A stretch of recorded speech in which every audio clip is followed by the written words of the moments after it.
In a village, where every stone had a soul, there lived two sculptors. One was Marcus.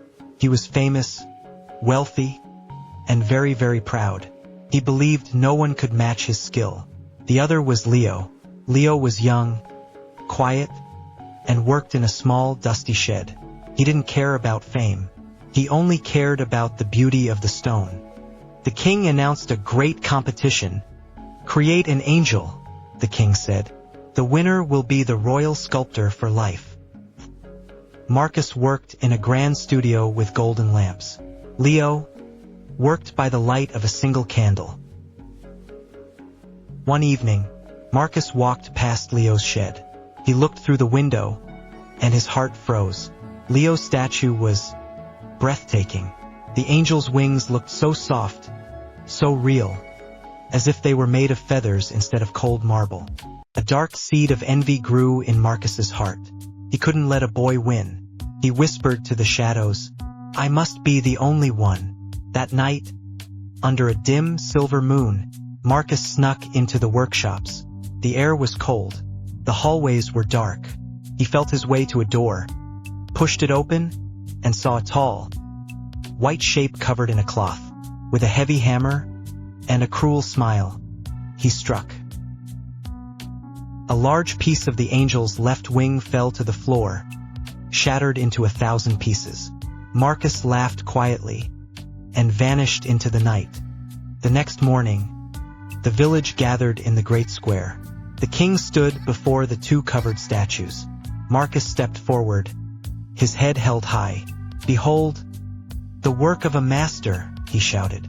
He pulled the cloth off his own statue. The crowd gasped, but not in wonder. They gasped in horror. Marcus looked up, and his face turned white. His angel was missing with a wing. The left wing was a jagged, broken mess.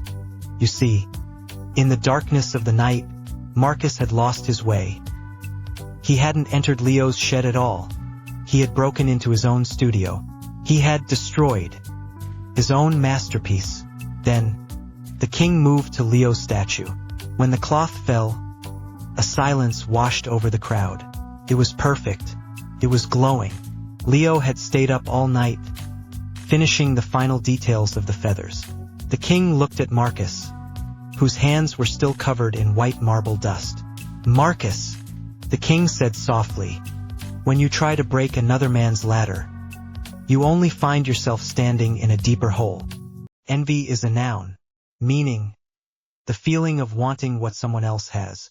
Breathtaking is an adjective, meaning so beautiful or amazing that it takes your breath away. Sabotage is a verb, meaning to intentionally damage or destroy something so that it fails. Jagged is an adjective, meaning having rough, sharp, or uneven edges. Vanish is a verb, meaning to disappear suddenly or completely. Phrases and idioms from the story. A dark seed grew. This is a poetic way to say a bad feeling, like jealousy, started small and became very strong. Lost his way. In this story, it has two meanings.